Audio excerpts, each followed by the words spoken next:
16페이지요. 20번 개성부터 시작하겠습니다.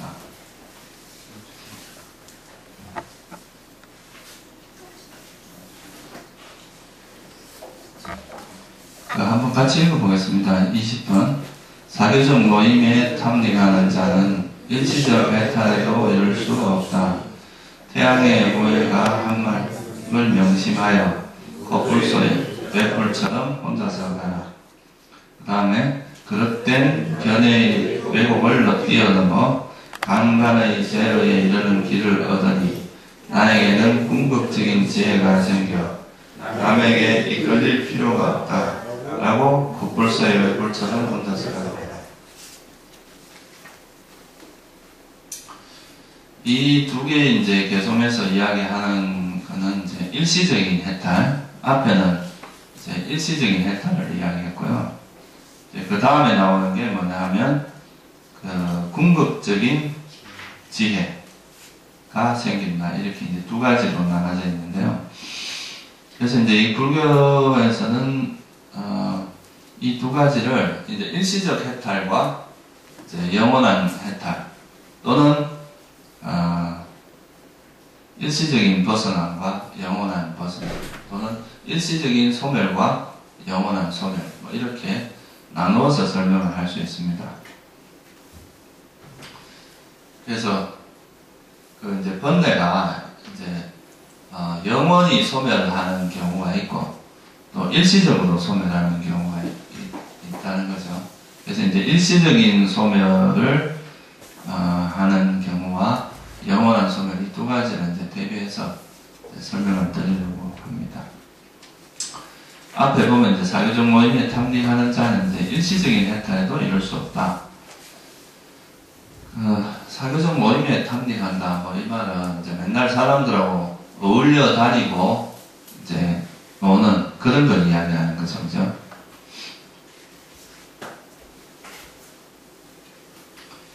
보통 보면 이제 수행하는 사람들 중에서도 이제 무리를 지어가지고 같이 이제 어울리기를 좋아하고 수행은 좀 뒷전이고 이제 사람들이 모여 있는 데서 서로 이제 무리를 지어가지고 서로 그렇게 살아가면서 일종의 집단 권력을 이룬다고 할까요? 그렇게 이제 살아가는 경우도 꽤 많이 있습니다. 그래서 이제 수행자는 이제 이렇게 만남이라고 하는 것이 주로 이제 법을 나누기 위해서, 법담을 하기 위해서 이제 만나는 것은 괜찮은데, 그냥 세속적인 그런 만남들 있잖아요. 그런 것들에 대해서는 부처님께서는 이렇게 아주 권장하시는, 특히 이 부분은 이제 제가자들에게 해당되는 것도 있지만, 주로 이제 스님들한테 해당되는 이야기입니다. 스님들이 보통 보면 무리를 지어가지고 놀러 다니고, 또 다른 이렇게 무리를 형성해서 그걸 이제 세력화해서 자기들 힘을 하려고 하고, 이런 것들은 이제 수행자의 길하고는 완전히 멀어지는 그런 상태이기 때문에 이제 그런 이야기를 한 거죠.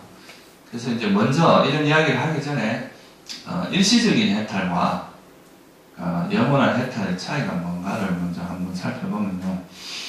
일시적인 해탈이라고 하는 거는 번뇌가 이제 우리가 그런 불선한 마음이나 번뇌가 사라지긴 하는데, 그게 이제 영원히 사라진 게 아니라 지금 현재 일어나지 않기는 하지만 이 번뇌가 일어날 수 있는 원인이나 조건이 완전히 소멸된 상태는 아니고 일시적으로 이제 번뇌가 일어나지 않는 상태, 이런 걸 이야기합니다. 이 대표적인 게 뭐냐 하면, 여러분들이 예를 들어서 선한 마음을 일으키잖아요, 그죠? 위파사나 수행을 하거나 사마타 수행을 하거나 그런 수행을 해서 이제 수행을 하는 동안에는 번뇌가 안 일어난단 말이에요, 그죠? 내가 수행이 잘 될 때는 만약 10분, 20분, 30분 또는 하루 종일이라도 거의 번뇌가 일어나지 않는 그런 상태가 있을 수 있는데요. 그런 상태를 우리가 이제 일시적인 소멸이다, 이렇게 이야기합니다. 그러니까 위파사나 수행을 통해 생활 속에서 알아차림을 통해서 알아차림이 잘 진행될 때 번뇌가 전혀 일어나지 않는 그럴 때, 또는 이제 선정을 닦아서 선정에 들어있을 때는 그 선정에 들어있는 동안에는 번뇌가 전혀 일어나지 않는단 말이에요. 그런 경우는 이제 일시적인 해탈. 왜 일시적인 해탈이라고 이야기하느냐 하면, 이거는 이제 표면적으로 현재 번뇌가 일어나지 않긴 하지만 이제 시간이 지나서 다시 또 번뇌가 일어날 수 있는 조건이 되면 다시 또 일어나기 때문에 일시적인 해탈이라고 이야기하는 거죠. 그리고 우리가 이제 스님들이 이제 농담삼아 그런 이야기를 합니다. 선방에서 수행할 때는 막 마음이 순수하게 깨끗하다가 산문 밖을 나오면 이제 그 일주문을 탁 나오는 순간부터 또 번뇌가 일어나기 시작한다고 농담삼아 그런 이야기를 하는데, 그러니까 이게 이제 그 소위 말해서 전에 제가 한번 말씀드릴 때 잠재성량이라고 하는 걸 한번 말씀드린 적이 있을 거예요. 그죠? 우리가 이제 번뇌가 잠재되어 있는 그런 번뇌들이 있어요. 지금 현재는 조건이 없어서 이제 드러나지 않지만 그 번뇌가 언제나 조금만 되면 일어날 수 있는 그런 잠재성량이라는 게 있는데, 이런 이제 그냥 기본적인 이런 지혜, 그러니까 미파사나를 하거나 사마타를 하거나 이런 걸 통해서는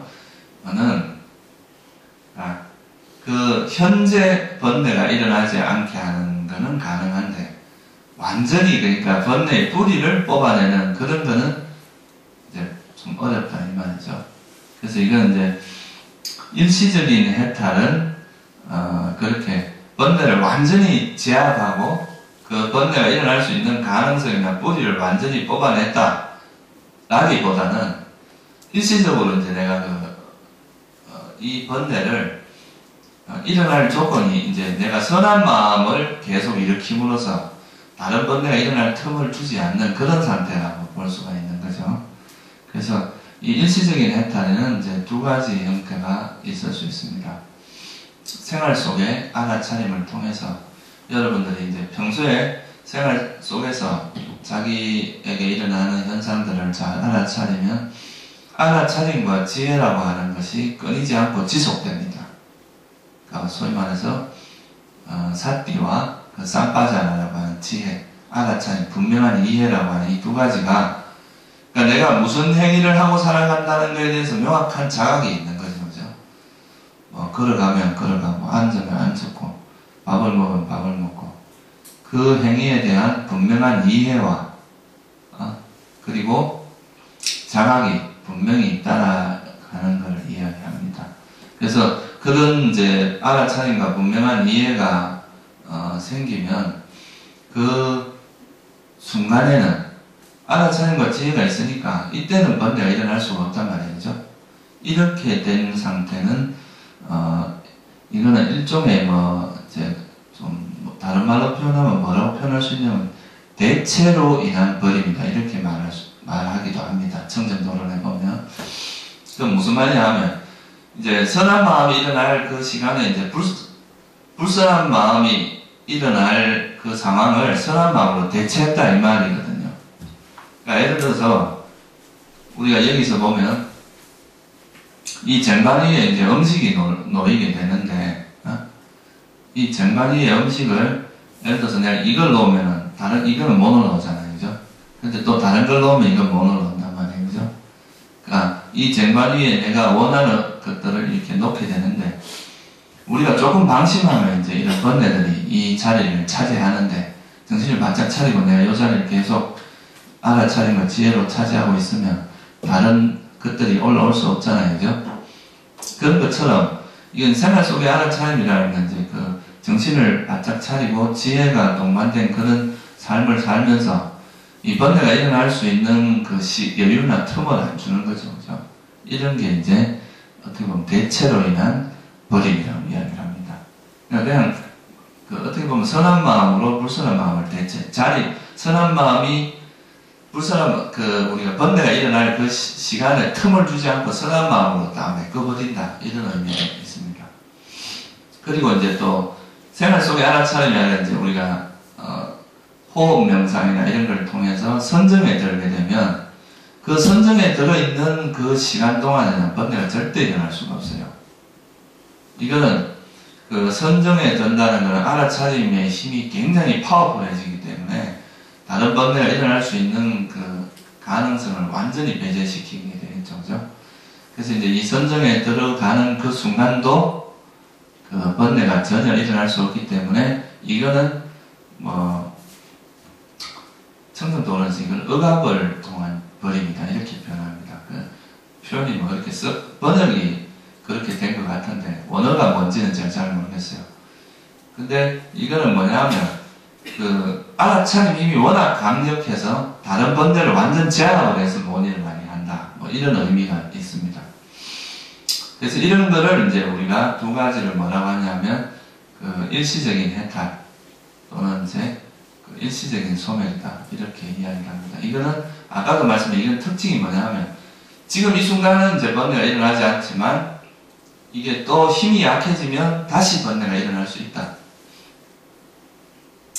그래서 보통 이제 이런 수련회 같은 거 해보면 사람들이 수련회 하는 동안에는 막 마음도 되게 이제 순수해지고 번뇌도 별로 안 일어나고 그래서 내가 이제 좀 좋아졌나 보다 이런데 집에 딱 돌아가면 이제 그 수련회 때 그 분위기 이건 시너지 효과가 있거든요. 그러니까 같이 수행하는 사람들끼리 이제 모여 있으면 그 실제로 그런 제가 전에도 한번 말씀드렸지만 이제 이게 선한 행위를 하는 다른 사람을 보기만 해도 자기가 선한 행위를 하는 것과 비슷한 그런 효과가 있다는 거잖아요. 이게 서로 그런 효과를 주는 거죠. 그러니까 이제 여기 같이 수행하는 사람들끼리 있을 때는 막 내가 진짜 수행도 잘하는 것 같고 번뇌가 거의 이제 막 안 일어나는 것 같고 이런데 또 일상생활로 돌아가면 그 자기 혼자 힘으로 그걸 잘 하기도 힘들고 또 주변에 이제 환경에 휩쓸리다 보면 다시 번뇌가 일어나잖아요. 그러면은 그거를 이제 어떻게 보면 되게 자연스러운 일인데 내가 이거 뭐 수행이라는 별 효과가 없구나. 며칠 지나니까 없어졌다. 뭐 이렇게 생각할 수도 있다 이 말이에요. 근데 이런 이제 그 수행하는 그 시간들이 우리가 살아가는 그 삶 속에서 그것이 단련되지 않으면 어떤 이제 수행 장소에 와서 공부하고 이런 거는 사실 수행하는 기본적인 방법을 배우는 거긴 한데요. 막상 일상생활에 부딪히면 그게 적용이 잘 안 됩니다. 그래서 이런 것은 우리가 일시적인 해탈이다 이렇게 이야기하는 거라는 거죠. 그 순간은 없어진 것 같지만 또 새로운 조건이 형성되면 또 일어날 수 있는 그런 거라는 거예요. 이거 조금 더 세게 들어가요.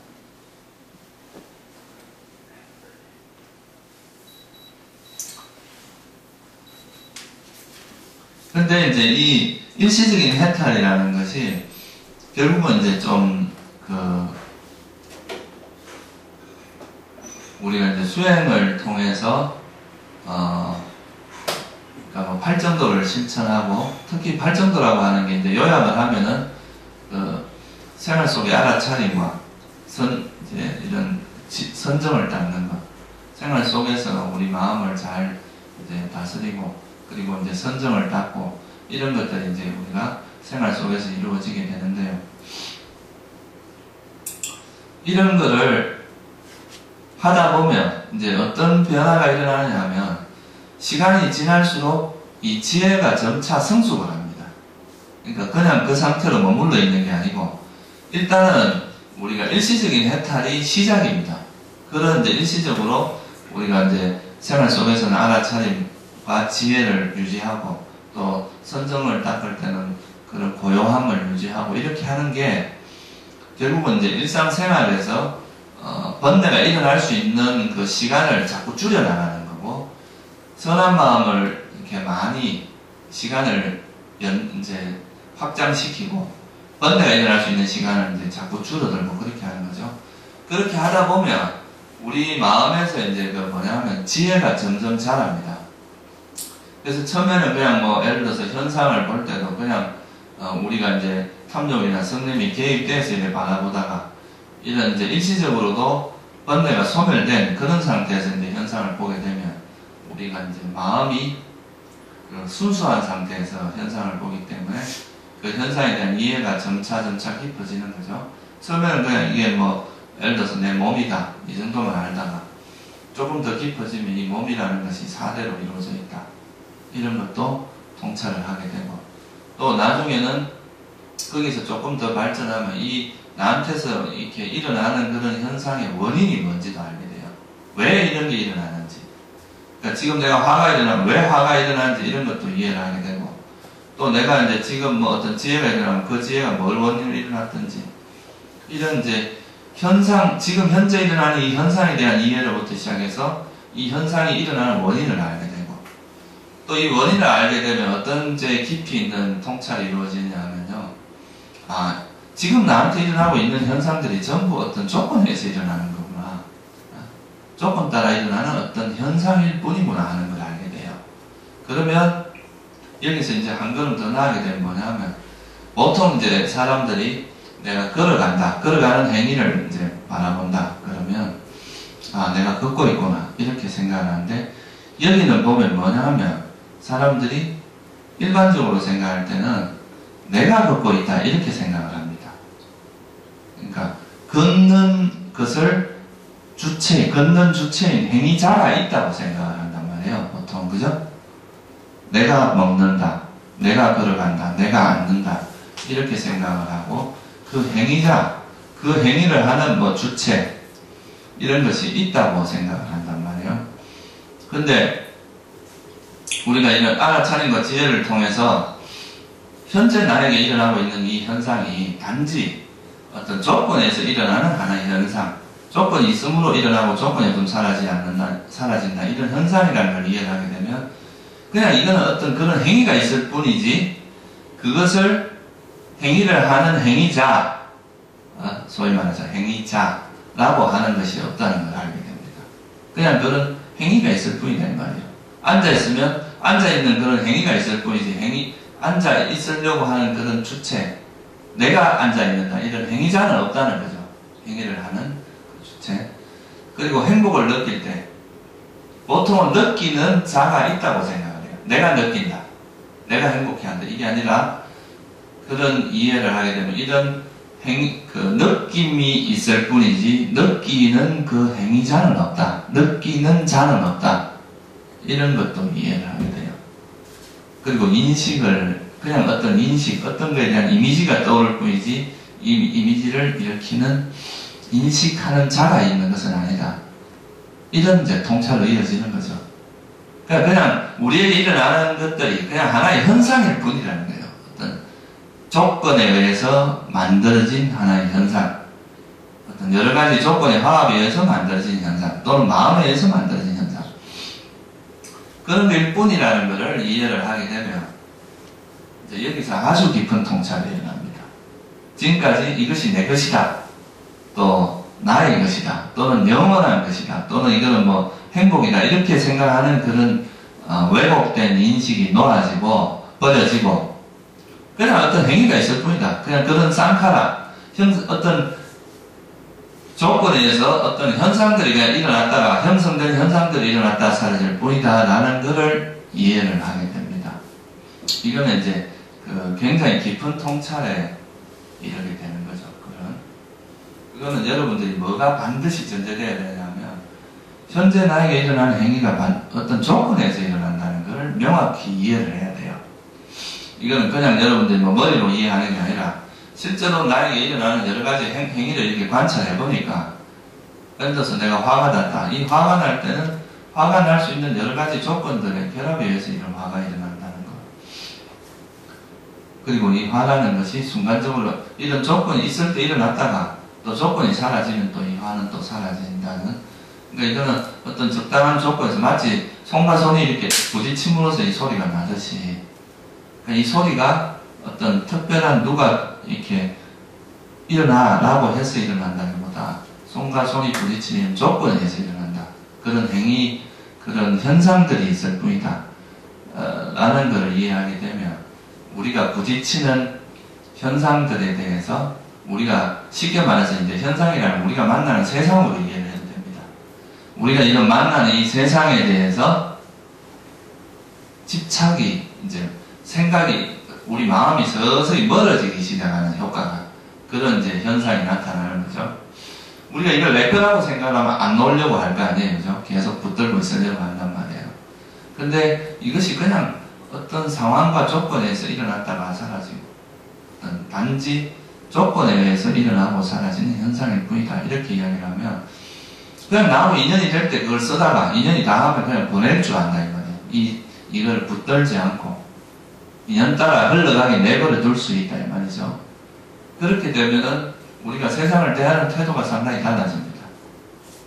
이제는 그냥 소위 말해서 이 세상이 그냥 인연 따라 흘러가는 것이라는 걸 알고 이걸 붙들려고 하지 않고 여기에 머무르는 마음을 두지 않고 그냥 흘러가게 내버려 머물지 않는 어떤 현상에 머물지 않는 마음으로 바꿔진다 이 말이죠. 이런 걸 우리가 이제 불교에서는 굉장히 중요한 지혜 중에 하나인데 염호의 지혜 또는 혐오의 지혜라고 이야기합니다. 그러니까 현상으로부터 멀어지기 시작하는. 그러니까 여러분들도 그런 거 있잖아요. 어떤 사람에 대해서 굉장히 애착을 하고 저 사람은 내 사람이다 이렇게 생각을 했는데 나중에 알고 보니까 그게 아니었다. 저 사람은 내 마음대로 될 수도 없고 딴 생각을 갖고 있고 내가 내 통제권에서 벗어난 사람이다 이렇게 생각을 하면 그 사람에 대한 애착이 멀어질 거 아니에요. 그죠? 그런 것처럼 우리가 처음에는 이걸 걸어가는 이런 걸 내가 한다. 또 내 거다. 이건 내 것이다. 나의 것이다. 이렇게 생각을 할 때는 그 집착을 놓기가 어려워요. 근데 아까 말할 때 이런 이제 우리가 생활 속에서 알아차림이나 선정 후에 또 반조는 또 깊은 지혜를 이끌어내거든요. 이런 계속 이것이 서로 이제 상승 효과를 냅니다. 알아차림을 하다가 생활 속에 알아차림하면 번뇌가 놓아지기 때문에 마음이 고요해지니까 앉아서도 쉽게 고요해질 수 있어요. 그럼 또 그 고요한 마음을 가지고 또 깊은 반조를 할 수 있습니다.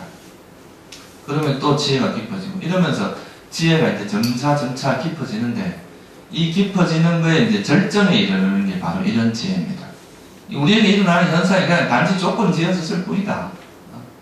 우리가 그렇게 너무 큰 의미를 부여할 것도 아니고 어느 정도 이렇게 이 조건에서 형성되는 것이기 때문에 이 거꾸로 이야기하면 뭐냐면 이 조건이 다하게 되면 이건 사라지는 것이 당연한 거라는 거죠. 그래서 우리가 조건 인연이 돼서 그걸 누릴 때는 누리다가 또 보낼 때는 가볍게 보낼 수 있게 이게 집착이 있으면 쉽게 못 보낸단 말이죠. 그게 마음이 머물지 않고 내버려 두면 이제 보낼 수 있는 거란 말이죠.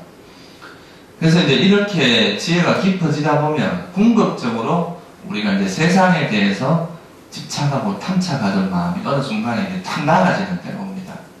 이걸 놓게 되는 거죠. 버리게 되는데 그거를 우리가 뭐라고 하냐면 궁극적 지혜다 그렇게 이야기를 합니다. 이게 이제 해탈의 지혜고 깨달음의 지혜고 그걸 통해서 우리가 이제 완전한 어떻게 보면 해탈의 길로 간다 이렇게 이제 말할 수가 있겠죠. 그래서 이거는 그런 이제 영원한 해탈이 일어나기 위해서는 그 전제 조건이 뭐냐 하면 일시적인 해탈이 이루어져야 됩니다. 일시적으로 해탈이 되는 그것이 이제 우리 삶에서 지속되다 보면 어느 순간에는 이제 보면은 수행이 깊어지면 소위 말해서 뭐가 생기느냐 하면 사념처 그러니까 다시 말하면 알아차림이 확립이 됩니다. 사티바다나라고 하는 우리 일상생활 속에서 앉아서나 누워서나 행주자와 어느 때나 이 알아차림이 확립되는 때가 와요. 그러면 이 알아차림이 확립된다는 의미는 뭐냐 하면 그러니까 행주자와 어느 때나 거의 번뇌가 일어나지 않는다 이런 뜻이거든요. 그죠? 대체됐다. 불선한 마음으로 이제 완전히 알아차림으로 대체된 상태다 이렇게 말할 수가 있어요. 그러니까 앉아서도 우리가 쉽게 이제 번뇌가 거의 없는 상태로 할 수 있고 행주자와 어느 때나 번뇌가 거의 일어나지 않는 이 상태가 되면 팔정도에서 이제 정념이 되고 나면 그 다음에 이제 선정은 쉽게 이루어진다고 되어 있거든요. 바른 알아차림을 통해서 이제 자연스럽게 선정에 들어가집니다. 그러면 그 선정에 들어가고 나서 다시 이제 선정을 들어간다는 의미는 어떤 의미가 있느냐 하면 여러분들 이제 아마 수행을 하시다 보면 그런 걸 느낄 때가 있을 거예요. 이제 호흡을 이렇게 관찰을 하다 보면 호흡에 대한 이제 알아차림이 잘 되고 이러다 보면 그냥 어느 순간에 호흡을 아는 마음과 호흡, 이 두 가지만 딱 남을 때가 있어요. 무슨 말씀인지 이해가세요?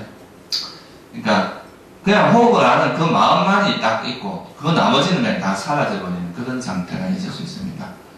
그때 우리가 그런 상태를 한번 경험하고 나면 나중에 어떤 지혜가 생기냐면 그냥 아는 마음과 그때 그 순간에 아는 마음과 그것을 아는 것, 그러니까 호흡, 이 두 가지만 있다는 것은 그냥 아는 것만 있을 뿐이지 아는 자는 없다는 걸 알게 돼요. 거기서 그냥 아는 것만 있을 뿐이다 이거죠.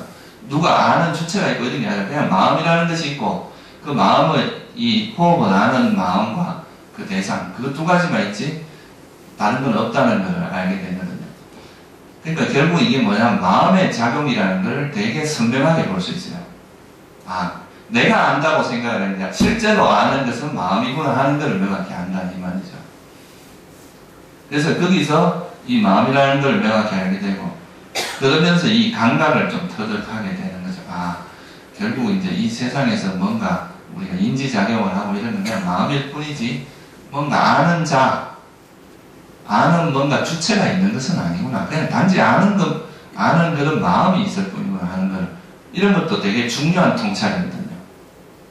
이런 거 비슷하게, 여러분 나중에 이제 이 생활 속에 알아차림을 하다 보면, 알아차림이 잘 되고 이럴 때는 그냥 내가 걷고 있을 뿐이다. 이런 걸 느낄 때가 있어요. 걷는 행위만 있을 뿐이지, 누가 걷는 자가 있는 것은 아니다. 그리고 이제 어떤 뭐에 대해서 좋다 싫다 느낌이 일어나는 것도 그냥 단지 이런 느낌이 일어날 뿐이지 느끼는 자가 있는 것은 그냥 단지 행복한 느낌이나 괴로운 느낌이 일어날 뿐이다. 이런 이제 통찰들이 이제 점차 이제 하나 둘 쌓이게 되잖아요. 그러면 이게 이제 나중에 아까 말했듯이 그 생활 속에서 이제 알아차림이 점점 알아차림이 확립되고 그걸 통해서 알아차림이 확립되고 뭐 평소에 번뇌가 아니라기 때문에 좌선시에서 그냥 하나에 이렇게 알아차림을 유지하는 건 훨씬 쉬워집니다. 그러면 이제 그 생활 속에서 알아차림이 지속된다는 것은 지금 이 순간에 항상 만족스럽다는 이야기거든요. 지금 이 순간에 행복한 거예요. 항상 지금 이 순간에 이제 알아차림과 지혜가 있는 마음은 행복이 일어나게 돼 있어요. 번뇌로부터 벗어남으로써 오는.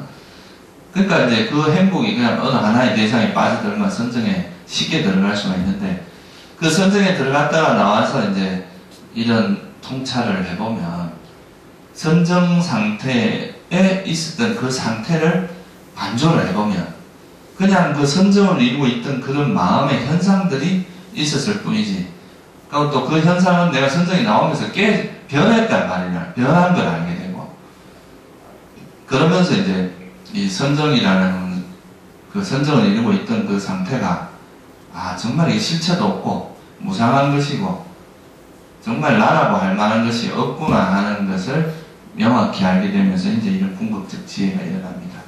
그래서 이 궁극적 지혜가 일어나는 루트는 선정을 통해서 이제 일어나는 것이 되게 이제 좀 제일 강력한 방법이다 이렇게 말할 수 있고요. 물론 또 생활 속에 알아차림만 잘 하다가도 이런 깊은 통찰이 일어날 수도 있어요. 그런 가능성이 없는 건 아닙니다. 어찌됐든 간에 어떤 루트를 통하든 간에 결국은 이제 우리가 이 현상에 대한 지혜가 점차 깊어져서 나중에는 첫 번째 이제 깊은 지혜가 뭐냐면 이 현상들이 아 정말 무상한 것이고 나라고 할 만한 것이 없다. 그냥 이 행위자가 이런 게 아니라 그냥 조건에 의해서 일어나는 현상일 뿐이다. 이게 내 것이라고 할 만한 것도 없고 나라고 할 만한 것이 아니다. 라는 것을 명확히 이해를 하면 이게 이제 그 현상 우리가 이 세상으로부터 한 걸음 물러서게 되는 아주 큰 이제 지혜가 되는 거죠. 이런 무상의 지혜가 생기면 이게 내 것이 아니고 내가 집착한다고 될 것도 아니다. 이렇게 되면 여기서부터 한 걸음 물러서게 멀어지는 지혜가 생깁니다. 우리가 세상으로부터 멀어지는 지혜. 그게 이제 혐오의 지혜입니다. 이 세상을 좋게, 아름답게, 행복하게 생각하는 게 아니라 멀어지는 거죠. 그 지혜가 생기면 그 다음에는 뭐가 일어나냐면 이제 이거에 대한 집착을 놓게 되는 단계가 오는 거죠. 이 세상에 대한 미련, 집착 이런 걸 완전히 놓게 되면 그게 이제 욕망을 버린다 이 말입니다. 이욕이라고 이야기를 하는데 욕망으로부터 이별한다, 완전히 이제 욕망을 버린다 이런 의미인데, 그런 다음에 뭐가 일어나냐면 이 궁극적인 지혜, 해탈, 영원한 소멸이 일어난다 이 말이에요.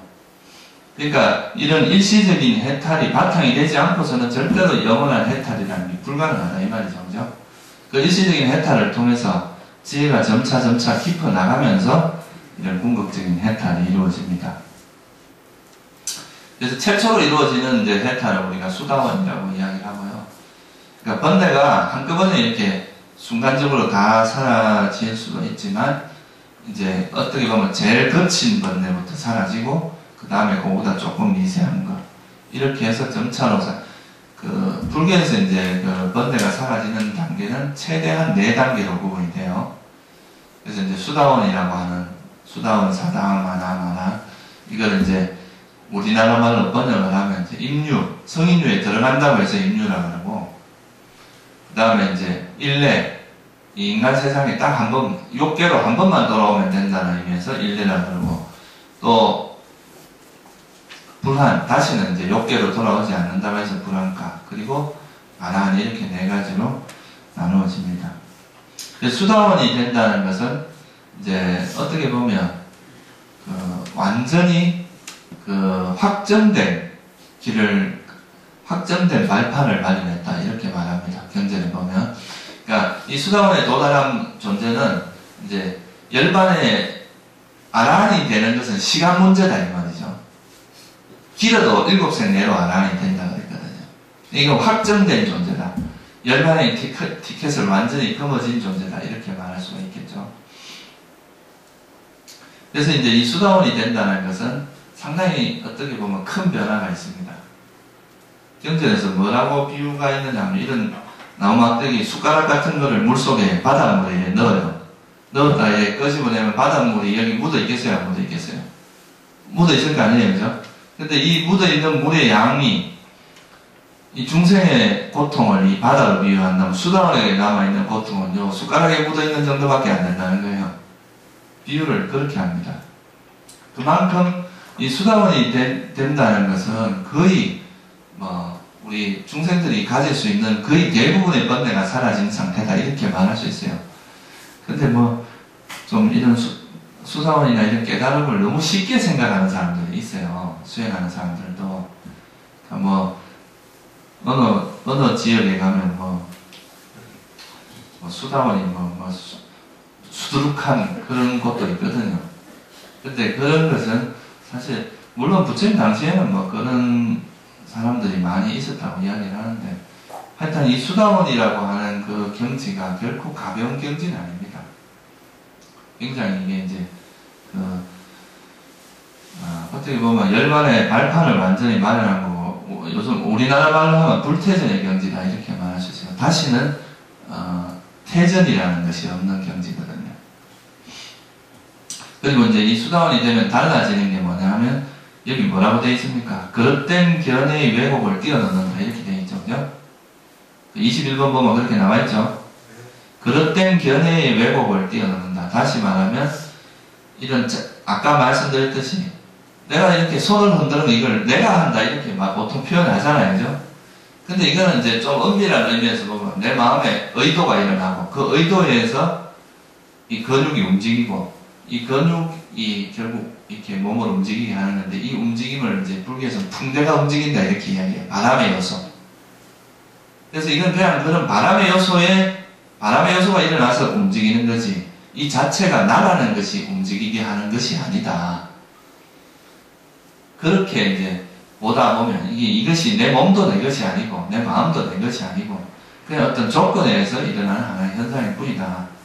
이렇게 이제 보게 되는 거죠. 그래서 이 악연의 사라지는 것이 대표적인 변화입니다. 수다원이 되면 사라지는 게. 수다원이 된 존재는 내가 뭘 한다 이런 생각이 없어져요.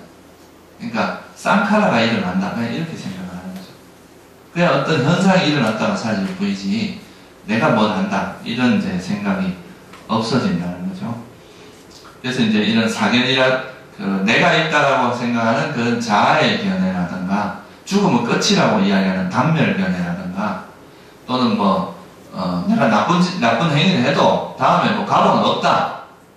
그냥 이 생에 마음껏 즐기고 사는 것이 최고다. 이렇게 생각하는 이런 이제 인과부정론자. 죽으면 끝인데 인과하고 뭐가 있느냐. 이렇게 이야기하는, 그런 견해를 이제 우리가 사견이라고 이야기하거든요. 그런 삿된 견해가 완전히 사라집니다. 수다원이 될 때 가장 대표적인 게 아상이 사라진다는 거예요. 아상이라기보다 내가 있다고 하는 그 견해, 아견이라는 것, 자아가 있다고 생각하는 그 견해는 영원히 사라집니다. 이게 이제 수다원이 될 때의 대표적인 거고. 그 다음에 뭐라고 했어요? 강간의 제어에 이르는 길을 얻는다. 이렇게 나와 있잖아요. 그죠? 이 강간의 제어라는 건 뭐를 의미하냐면 우리 5가지 감각 기능이 있잖아요. 그죠? 그 감각 대상을 우리가 함부로 놀리면 예를 들어서 눈으로 좋은 걸 자꾸 쳐다보면서 거기에 대해서 집착을 일으키거나 이렇게 하면 눈에 대한 감각이 오염되잖아요. 그죠? 그런 것처럼 이제 우리가 감각기관의 단속 인드리아 사마라라고 하는 이 감각기관의 단속이 일종의 계율에 포함되는 건데요. 이 계율 중에서도 가장 이제 어떻게 보면 수준 높은 계율입니다. 우리가 6문을 잘 단속을 해서 번뇌에 물들지 않도록 하는 거 이게 되게 중요한데 수다원이 될 때는 이것이 완성된다 이 말이에요. 적어도 이 감각기관을 함부로 놀리지 않는다. 수다원이 되면 완성되는 것 중에 하나가 계율입니다. 특히 이제 5가지 5개를 의도적으로 절대 어기지 않는다. 이게 이제 수다원의 모습입니다. 예를 들어서 어떤 사람이 돈이라고 하면서 자기가 오늘 술 한잔 먹고 싶다 해서 술을 먹었다. 그러면 그건 이제 우리가 초기 경전에 따르면 수다원이 아닙니다. 그런 사람은 의도적으로 자기가 그렇게 할 수 없다는 거예요. 내가 술이 던지도 모르고 음식을 먹을 수는 있잖아요. 그죠? 그런 거는 가능할 수 있는데 자기가 의도를 일으켜서 그렇게 하는 거는 불가능하다 이 말이에요. 그러고 지나가는 이 모기도 저거 죽여야 되겠다 생각하고 딱 죽이고 이런 경우는 없다는 이야기죠.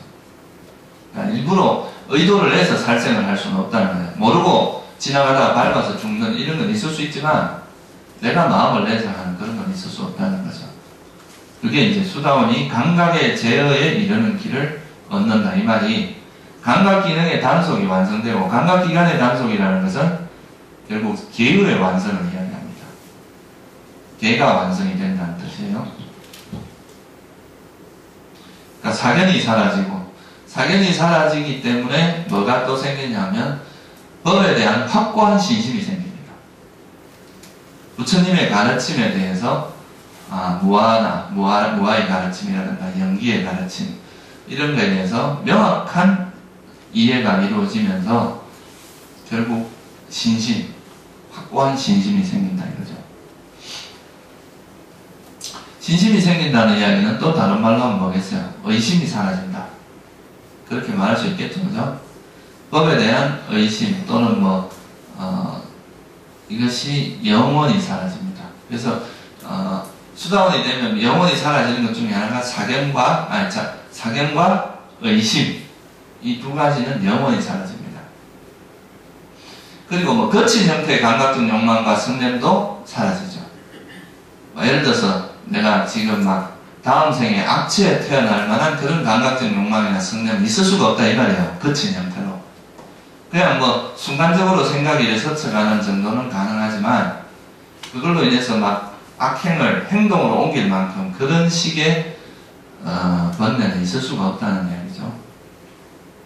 그리고 수다원이 되면 열반을 경험하고 열반을 체험하는 존재인데 남을 질투하거나 인색하거나 내가 있는 것을 남에게 베풀지 않는다거나 그런 일이 있을 수 없다는 거예요. 이거는 뭐냐 하면 열반을 체험한 사람은 이 마음이 너무나 넉넉해지거든요. 그죠? 어떻게 보면 아까 말씀드렸듯이 바다에 비하면 그 남아있는 번데가 숟가락에 붙어있는 두세 방울의 물 정도밖에 안 된다 그랬는데, 그런 사람이 괴로움이라는 게 뭐가 있겠어요, 그죠? 거의 없단 말이에요. 그러니까 이게 당신 스스로가 가지고 있는 무한한 행복을 경험하고 있는데 뭘 질투하겠어요? 세속에 가서 남이 이거 조금 잘 되고 이런 걸 질투하고 하겠어요? 그런 마음은 없다는 거죠. 그래서 질투 인생이 사라집니다. 수다원이 되면. 그래서 이게 이제 궁극적인 지혜고, 그런 궁극적인 지혜, 이 궁극적인 지혜가 생긴다는 말은 깨달음의 지혜가 생긴다, 이 말과 똑같아요. 최상의 지혜, 깨달음이 일어나게 하는, 남에게 이끌릴 필요가 없다. 이때부터는 홀로서기가 된 사람이죠, 그죠? 수다원이 된 존재는 홀로서기가 완전히 되었습니다. 수다원이 의지할 것은 이제 법밖에 없다는 거거든요. 보통 우리가 이제 범부 때는 뭐 예를 들어서 살아있는 스승을 의지하기도 하고 막 그러잖아요, 그죠? 근데 이 수다원이 된 존재가 의지할 것은 법밖에 없다 그래요. 이제 사람에게 의지하지 않고 홀로서기가 됐다 이 말이죠. 그래서 자기 스스로가 이제 주체적인 삶을 살 수 있는 거죠.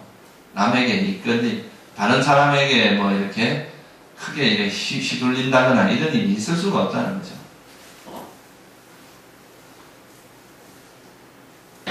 여기서 남에게 이끌리지 않는다는 건 세상에도 별로 끄달리지 않는다는 뜻도 됩니다. 수다원이 된 존재한테 만약에 황금을 내가 당신한테 한 1,000원을 줄 테니까 불교를 포기해라. 그럼 포기하겠어요? 그런 일이 없다는 거죠. 절대로 그런 일이 없다. 부처님께서 뭐라고 하셨느냐 하면, 이 법국에 보면 이런 말이 나옵니다. 전 우주를 다스리는 통치자보다 수다원이 되는 게 낫다 그랬거든요. 이 전 우주를 통치하는 통치자로서 삶을 사는 것보다 이 수다원이 되는 것이 더 낫다. 그 정도로 이제 그런데 뭐 돈 몇천억에 휩쓸리겠어요, 그죠? 그런 건 아니다 이거죠. 그래서 이런 궁극적인 지혜가 생기는 사람은 자기 스스로 이런 행복이 완성된 존재이기 때문에 남에게 이끌릴 이유가 없다 이 말이에요. 그러니까 자기 스스로 이렇게 주관을 지키고 자기가 옳다고 생각하는 가치를 지키고 살아갈 수가 있다는 거죠. 보통 우리가 이제 남에게 휩쓸리고 그게 영향을 받고 이런 건 자기가 이제 원하는 것이 있기 때문이거든, 보통, 그죠? 원하는 게 없는 사람을 통제하기는 진짜 어렵습니다. 예를 들어서 돈을 원하는 사람은 돈으로 이렇게 돈으로서 이제 꼬우면 되는데, 권력을 원하면 권력을 주면서 꼬을 수가 있고, 여자를 원하면 아름다운 여자로 이제 유혹을 해서 그거를 이제, 우리가 원하는 대로 사람을 할 수가 있는데, 그런 게 없는 사람은, 그 사람을 어떻게 할 방법이 없는 거죠. 그러니까 알아하는 이 세상에 자기 멋대로 할 수 있는 사람은 아무도 없어요. 아무것도 바라는 게 없으니까, 그런 사람은 어떻게 할 수가 없다는 거죠. 그게 이제 남에게 이끌리지 않는 삶을 산다 이 말이에요. 자기 스스로 이제 하나의 홀로서기가 완성이 되고, 나한테 일어나는 그런 현상이나 이런 삶들이 그것이 영원한 것도 아니고 어떤 조건 지어진 것이라는 것도 명확히 이해를 하기 때문에 이런 그 사사로운 세상에 휩쓸리거나 남에게 휩쓸리거나 이런 게 불가능하다는 거죠. 그래서 이제 그렇게 해서 이런 분들이 진정으로 이제 코뿔소의 웹불처럼 혼자서 가는 분이죠. 그죠? 이런 이제 성자가 되신 분들이, 우리는 그 일반적인 범부들은 그렇게 가기 위해서 노력을 하는 거고, 그죠? 이런 길을 이제 가다 보면 언젠가는 이제 이런 홀로서기가 되고, 더 이상 이런 세상에, 그런 여러 가지 유혹에 흔들리지 않고, 굳건한 마음자리를 지키면서 이제 살 수가 있는 거죠. 보통은 보면 이제 사람들이, 어떤 부분에서는 유혹이 안 당하지만 이 경계가 크게 오면 보통 흔들립니다. 그래서 이제 자기 공부의 그런 경계는 사실 이렇게 평온할 때는 잘 모릅니다. 어떤 큰일을 한번 닥쳐봐야 그 큰일 닥쳤을 때 자기가 어떻게 이제 반응하고 어떻게 행동하는지 그런 걸 보면 이제 자기 공부 수준이 어떤 거라는 걸 알게 되죠. 그래서 보통 보면 이제 그 옛날에 그 이야기도 보면 이제 그 장부 마음은 쇠한 연을 한다 그러잖아요, 그죠? 장부 마음은 이렇게 쇠락하다 그 쇠자 있잖아요. 이 쇠락한 다음에 이렇게 보면 그럴 때 이제 어떤 모습을 보이는지 이런 걸 보면 이제 그 사람의 그 본질풍광이라고 그러죠. 우리가 선에서는 그 본질풍광이라고 줍니다. 자기 본래 면목이 다 드러나는 거예요. 그래서 여기서 이제 이야기하는 것은 만약에 이제 사교적인 모임에 탐닉한다. 맨날 이제 세속에 있는 사람들처럼 무리를 지어서 놀기를 좋아하고 사람들하고 어울려서 이래저래 다니기를 좋아하고 이런 사람들은 일시적인 해탈 중에서도 특히 선정이나 이런 수행을 할 수가 없다는 거예요.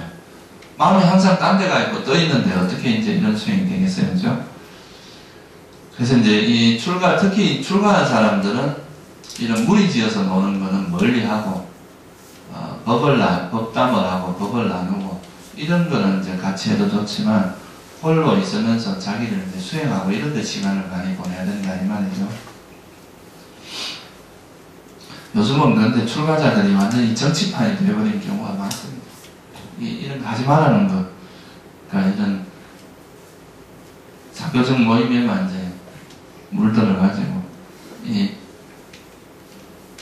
돈과 권력을 가지고 이제 이 저를 다스리는 그런 시대가 좀 돼가는 것 같아서 그래도 이제 젊고 이제 정신이 똑바른 사람들은 또 이런 흙탕물이 튀기가 싫으니까 또 그걸 멀리하게 되고 이러니까 이게 이제 좀 악순환이 지금 지속되고 있는 거죠. 그래서 이게 좀 청정하게 이렇게 살아가는 그런 단체들이 좀 많이 늘어나야 된다고 생각해요. 지금 있는 기존의 그런 좀 구세대는 사실 우리 힘으로 바꾸기가 너무 어려워요. 그래서 이분들이 워낙 모든 힘을 다 쥐고 있으니까. 근데 또 정신이 똑바른 사람들은 또 힘이 없어요. 이게 또 문제라. 뭔가 좀 이렇게 바르게 뭐 하려 해도 예를 들어서 공부하려 해도 공부하는 장소 하나도 별로 없고 이런 거를 전부 이제 힘 있는 사람이 쥐고 있는데 힘 있는 사람들은 또 그런 거를 그런데 제공해 줄 생각은 별로 없어요. 골치 아프니까. 그런 사람들 불러 모이면 막 또 바른 소리 하고 이러면 이제 머리 아프니까 그런 거 안 해준다 그래요. 그래서 이게 참 그래서 저는 이제 이런 거에서 좀 어느 정도 대안이 될 수 있는 것은 그래도 이제 좀 정신이 똑바른 사람들이 함께 모여서 살아가는 그런 장소들이 하나둘 늘어가는 것이 상당히 의미가 있다. 그런 생각을 하는 거죠. 실제로 이게 이제 선한 사람들이 같이 모여서 사는 것은 굉장히 큰 시너지 효과가 있어요. 근데 또 조금 이제 생각이 그 떡고물을 바라보는 사람들이 모여서 자꾸 살다 보면 이것도 또 시너지 효과가 있어요. 엄청난 거친 마음들이 막 이렇게 성장을 하게 되는데, 그러니까 세상을 저도 이제 절생활을 오래 조금 하다 보니까 세상은 진짜 자기 마음대로 되는 게 아니더라고요. 이게 세상을 바꾸는 건 정말 쉽지가 않아요. 이게 이제 권력이라든가 돈이라든가 이런 이익이 개입되게 되면 가치는 버려집니다. 실제로 돈이나 이런 게 들어가면은 그런 이게 사람에게 유익한가 유익하지 않은가 이런 거 별로 생각 안 합니다. 어떻게든 많이 팔아먹는 게 중요하거든. 그러니까 뭐 온갖 현혹 시키는 것들 했는데 뭐 그런 거에 뭐 대책 없이 당하는 거죠. 예. 근데 하여간 이 수행하는 사람들이 조금 더 이런 청정한 그런 수행 단체의 어떤 형성이 굉장히 중요하다는 것을 좀 공감을 해야 돼요. 불자들도 좀 각성을 해야 돼요. 어떻게 보면 막 기도한다 그러고 뭐 이상한 그런 거 하는 데는 막 사람들이 우물우물하고 그런 데는 또 보시도 사람이 수행하는 단체를 보면 다 가난해요. 먹고 살기가 힘들어. 지금 뭐 이제 보면 수행하는 단체 같은 데는 전부 다 비실비실해. 사는 것 자체가 별로 쉽지 않은 그렇게 되는 거죠. 그러니까 그런 게 별로 바람직한 건 아니죠, 그죠?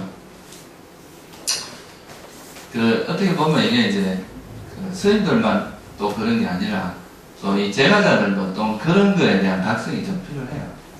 오히려 이제 바르게 살려고 하는 사람들을 많이 도와주고 지원을 해줘야 돼. 그런 사람들이 제대로 이제 역할을 할 수 있도록 그렇게 해줘야 그게 이제 정화가 사실 되거든요. 그래서 이제 앞에서 이야기한 이제 사유적 모임에 탐닉하는 자는 일시적 해탈도 이룰 수 없다. 그러니까 이렇게 물이나 찌어갖고 세력이나 행사하고 이런 사람들은 사실 일시적인 해탈, 이건 계속 마음이 이건 욕심에 오염되기 때문에 절대 그런 게 있을 수 없다. 일시적 해탈에 이제 이른다는 것은 그런 걸 멀리하고 우리가 이런 선한 마음을 자꾸 개발하는 것이 중요하기 때문에 그렇다는 거죠. 태양의 무예, 이거는 이제 곧 우리 부처님을 이야기한 거고요. 곧다마 부처님, 석가모니 부처님을 말씀하신 거고, 그래서 이런 말씀을 명심하라 이 말이야. 세속적인 이런 그 관계로서 이끌어가는 것은 우리에게 별 이익이 없다. 그러니까 이런 수행하는 마음을 선하게 쓰려고 하는 그런 사람들과 관계를 맺고, 또 그렇게 해서 자기 마음을 정화하고 자기 마음에 있는 번뇌를 버리는 그런 방향으로 노력을 해야 그게 이제 바람직한 방향이다 이거죠. 그렇게 하다 보면 그릇된 견의 왜곡을 뛰어넘고 강간의 제어에 이르는 우리 감각기관을 제어하는 것이 완성되고 궁극적인 깨달음의 지혜가 생겨서 결국에는 남에게 이끌리지 않고 자기 스스로 주체적인, 그러니까 홀로서기가 된 자신의 지혜로 살아갈 수 있게 된다는 말이에요. 누구에게 의지할 필요가 없어요. 그때는 그런 존재가 될 수 있다는 거죠. 이게 이제 진정으로 코뿔소의 외뿔처럼 혼자서 가는 길이다. 이렇게 이제 말할 수가 있습니다. 네, 오늘은 여기까지만 하겠습니다.